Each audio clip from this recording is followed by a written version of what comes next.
Assalomu alaykum, hurmatli brifing ishtirokchilari. Nurota tuman adliya bo'limi tomonidan O'zbekiston Respublikasi Prezidentining 2018-yil 13-apreldagi PQ 3666-son qarori bilan tasdiqlangan O'zbekiston Respublikasi Adliya vaziri to'g'risidagi nizomda belgilangan vazifalar ijrosini ta'minlash borasida muayyan ishlar amalga oshirilib kelinmoqda. Xususan, norma ijodkorligi sohasida o'tgan davrda tuman hokimining bitta normativ tusdagi huquqiy hujjati tuman adliya bo'limi tomonidan huquqiy ekspertizadan o'tkazilib, tegishli xulosalar berildi. Shuningdek, hokimlik, korxona va tashkilotlar tegishli normativ hujjatlarning mazmun mohiyati va ahamiyati, shuningdek tegishli hujjatlarni qabul qilish bo'yicha muntazam ravishda huquqiy maslahatlar berib kelinmoqda.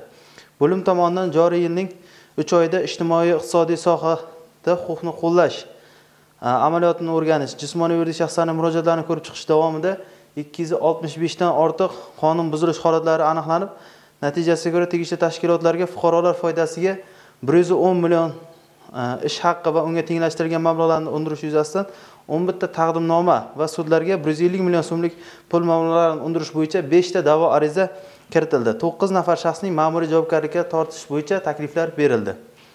Qo'llanilgan ta'sir choralari natijasida 18 ta qonunchilik hujjatlari amaldagi qonunchilik hujjatlariga muvofiqlashtirildi. 2365 nafar tadbirkorlar va fuqarolarning huquqi himoya qilindi.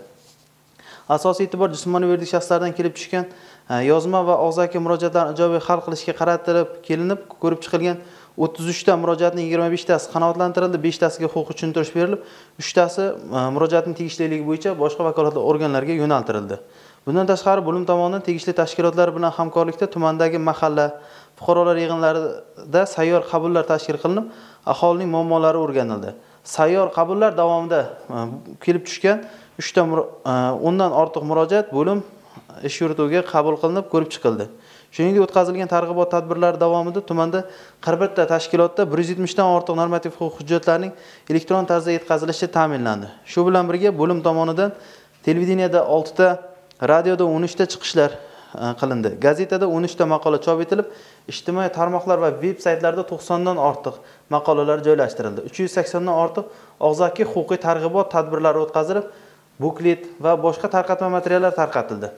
Shuningdek, O'zbekiston Respublikasi Prezidentining 2024-yil 24-maydagi ma'muriy islohotlar doirasida adliya organlari va muassasalarning mas'uliyatini yanada oshirish hamda ixcham boshqaruv tizimini shakllantirish to'g'risidagi PF 80 farmoni ijrosini ta'minlash maqsadida bir qator ishlar amalga oshirilmoqda.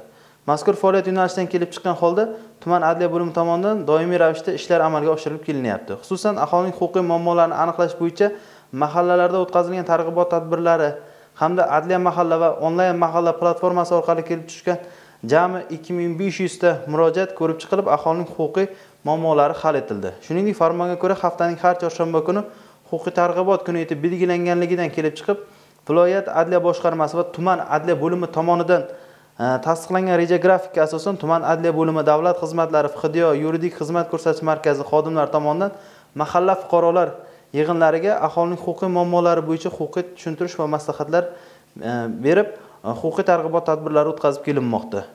Huquqiy muammolarni o'rganish davomida tuman adliya bo'limi tomonidan qonunchilik hujjatlarini takomillashtirish yuzasidan 3 ta takliflar ishlab chiqildi. 2025-yilning 1-choragi davomida davlat xizmatlari markazi tomonidan 9000 dan ortiq xizmat ko'rsatildi. Shundan 1005 ta xizmat sayyor holda ko'rsatildi.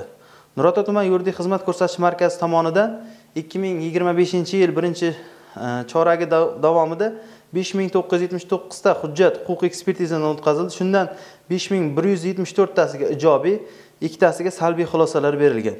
803 tasida xato va kamchiliklar bo'lganligi sababli rad etilgan.